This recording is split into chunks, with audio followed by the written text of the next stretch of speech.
Hello my friends, it's the Game Boy Geek here, and today we find ourselves as wealthy citizens. We all have a supply of money in the form of a bag of coins. However, some counterfeit money has fallen into the bags as well. Now, you're seeking to increase your fame and glory in society, and to do this, you'll decide to go to the market, where dealers display a wide array of exquisite items for sale. Mercado is a game that has elements of area majority, bag building, with a unique score track that changes your decision making. It's for 2 to 4 players, takes roughly 30 minutes to play, and is published by Cosmos. Today we'll be doing a rule school where I'll teach you how to set up and play the game so that you don't have to read the rulebook yourself. Now I've placed timestamps below me in the description of this video, just in case you want to jump to a specific section of the rules. Without further ado, let's get started.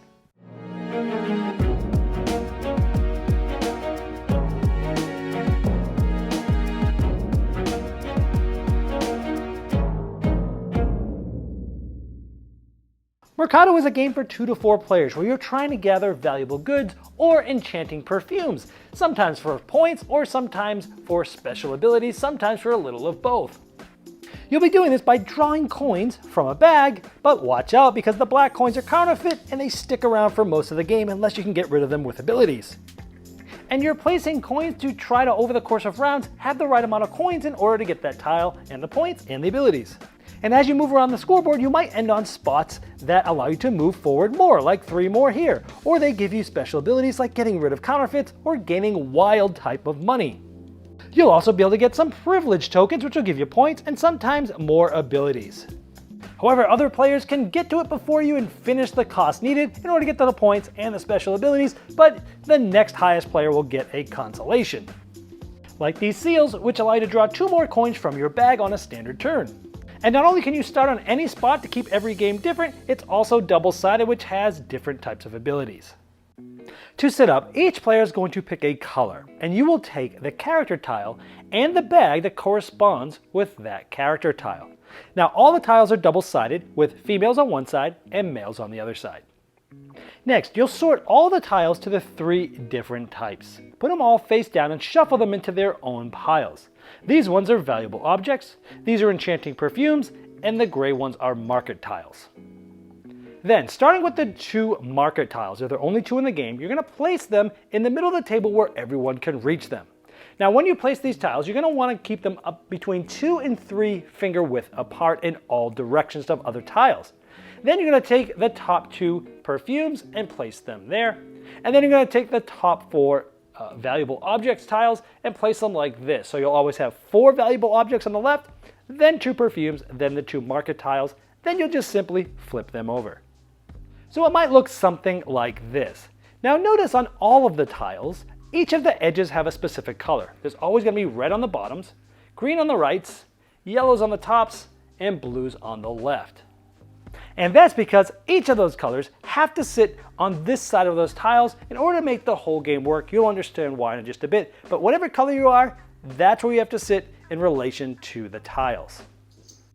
Next, make a pile of seals off to the side. They look like this, and give one to each player and have them put them right next to their character tile. Just like this. Next, find the supply of coins. Give each player 5 gold, 5 silver, 5 turquoise, 5 copper, and 5 black counterfeit coins, and have them put all of these into their bag. If you're playing with less than 4 players, any additional gold, silver, turquoise, and copper coins from the supply can be taken out of the game because you won't need them, but keep all of the extra black counterfeit ones and any white ones that we haven't yet talked about. Now off to the side, you're going to place the game board, the scoring track. It has 2 sides. You're going to place it on the A side. Then in the upper right, where that black spot is, you're going to place this marker. This is going to denote the start and finish part of the board. Then you'll find out who's going to go first, and it's whoever has the most real coins in their pocket. If it's a tie, the oldest player goes first. So on that starting marker, you're going to stack the different pieces. Let's say the red was the first player. You'd put red on top because of the first player, and then going clockwise in turn order, which goes blue, yellow, then green will get put underneath that, and that's turn order at the beginning of the game. You're also going to place all the remaining seals that we showed you earlier, and you're going to place them on the board here. You're also going to find all of these privilege scrolls, and you're going to place them face down, shuffle them up, and just place them in 2 different piles like that. Any additional black counterfeit coins can go here, and all of the white joker sort of wild coins can go here. You're then going to place the stacks of those shuffle tiles that you started with at the beginning of the game, and you're going to place the perfumes here and the valuable objects there face down. The object of the game is to get the most points, and as you get points, you'll be moving clockwise around this score track and activating different abilities or more points, and once a player makes it all the way back to the start spot, that will be the end of the game, and whoever's the furthest at the end of that round will be the winner. Turns go clockwise, and each player on their turn has 2 choices. You're either going to be drawing and allocating coins from your bag, or you're going to be taking coins back from your tile, putting it back in your bag. So if you decide to draw 3 coins, you do it randomly from the bag, and you place them up next to your tile there. Now once per turn, after you've drawn your coins, you can pay this seal back to the supply to draw 2 more. That's why the number 2 is there. So if we spent this, it's gone, it's back to the supply, and we could draw 2 more coins. So let's say we drew 2 copper here. So this is what we have to work with. Now based upon the coins you drew, you must allocate all of these based upon what you're trying to go for. Now you can only place coins for items that have that type of coin. For example, I can't put this copper coin over here because it just needs gold and silver. This one needs 3 copper. So for example, I can place 2 of my copper coins here. Now, important as I told you about the colors on these tiles, is since we're the red player and we're sitting on this side of all the tiles, we're always going to be placing ours on the red edge so everyone can always see who has how many coins towards each item. Now, you don't have to go to the same item. Maybe I go up like this. Now, right now, I am 1 coin short of having that. I need a copper, or I can have 2 coppers here trying to be 1 away. So I can either be 1 away from both of them, or instead of placing this one here, I could have placed it here, and I'd have all of the ones to get this. Now, some of the things just give you points. And in that case, we would go 5 on the score track. So that player would then move 5 on the score track, 1, 2, 3, 4, 5, and sometimes you would actually move additional. If I had gone 3, I would then go another 3 because it has that on there. Sometimes there's different actions that you'll take. This one just says you can get rid of a black counterfeit coin from your bag. So I would go into my bag, I would pull out one of these coins which are bad, we'll go over what these do later, and you put them in here, the supply here. So these things are going to do different items depending on what you land on. We'll go over more of those in just a moment. Now the winner takes the coins that they used to win and they place them on their tile. So they're not going to go back in their bag, and this tile here can be placed off to the side to create a discard pile, and then that spot will get refilled from the top of the stack. Just like this, and if that stack ever runs out, you shuffle the discard pile to make a new stack. It would then be the next player's turn. Now let's say that player is able to fulfill this. They see I have 1 copper, and they want to get it before I do.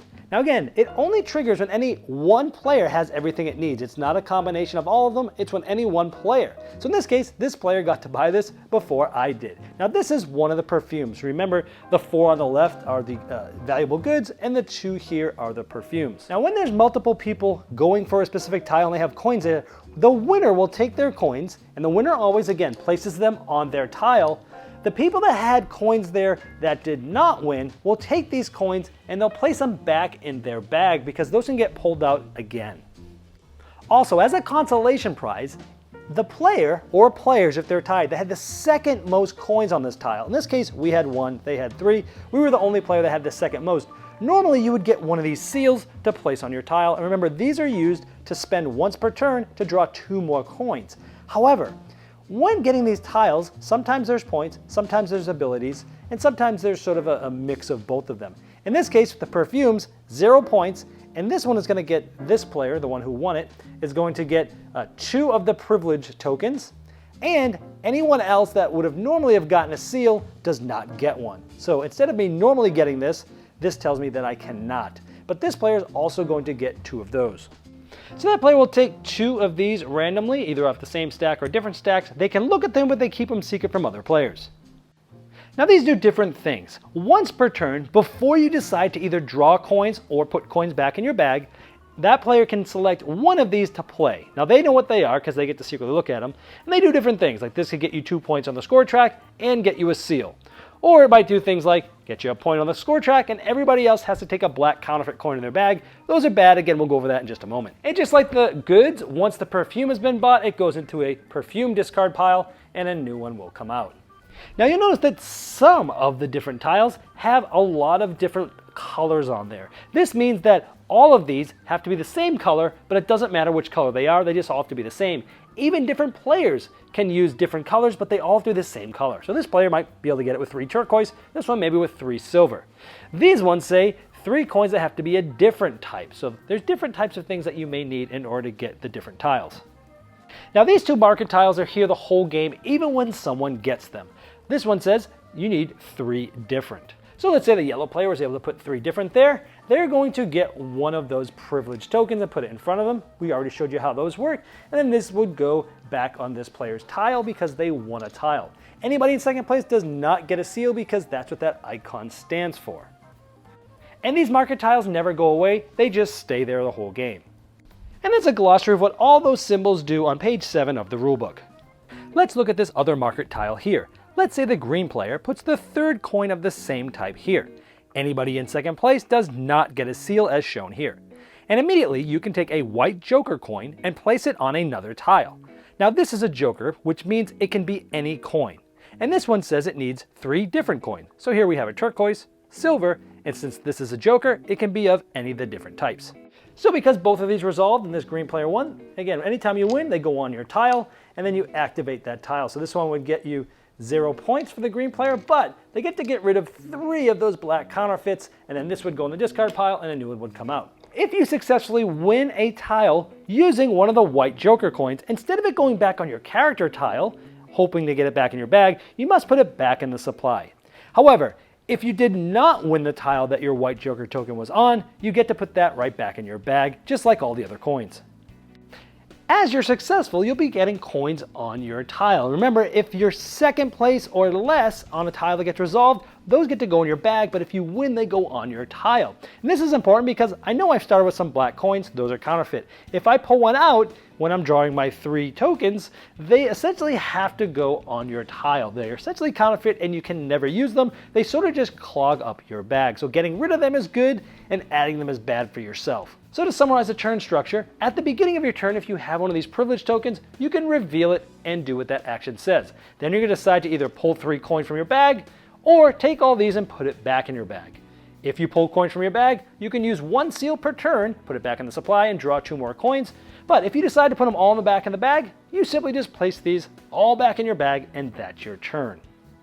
Now let's talk a little bit more about this score track. If you are to move and you end up landing on top of another player's score pawn, if there's something underneath there, you do not do it. The other player sort of blocks you from doing that. Also, if you move on the score track by using one of the privilege tokens, you have an option to use this ability or not. In this case, you wouldn't want to use it because this forces you to take another one of these black counterfeit tokens and put them in your bag. So on this A side of the board, you're either taking these white jokers and putting them in your bag, putting black counterfeit tokens in your bag, taking them out of your bag, or when you get to these spots, going an additional amount of spots.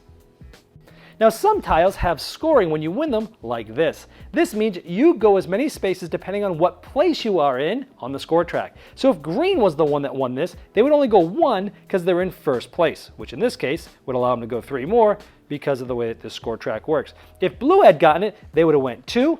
If yellow had gotten it, whoever's on top is in the lead, they would go 3. And if red had gotten this one, they would have gone 4.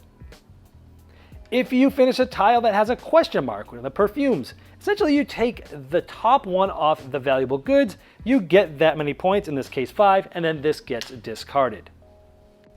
Once one player makes it to or past the start spot, the game will end at the end of that round, making sure everyone has had an equal number of turns. If once you pass this, you end up any spot that has an ability, you do not do it. Then starting with the first player, each player is going to get 1 point for each unused seal, and the valuable points that are on the back of any unused privilege tokens. Even though any other abilities on here will not trigger, it's just for the points. At that point, whoever's furthest wins. If it's tied, the player on top wins. After you're familiar with the game, in future games, you can use this start marker and have it start anywhere, which will change your decisions throughout the game. And feel free to use the B side of the board, which can do different things like allow you to get privilege tokens, or force all other players to take white joker coins, which is good for them, or force them all to take black counterfeit tokens. Well, I hope this helped you dive right into Mercado and get to the fun quicker than you normally would if you had to read the rulebook yourself. Now, if you have further questions about the rules, I've placed a link below me in the description of this video, and that will be the best place to ask the questions because not only will I be notified, but so will Cosmos. This has been the Game Boy Geek, helping you find and enjoy the next board game you'll love.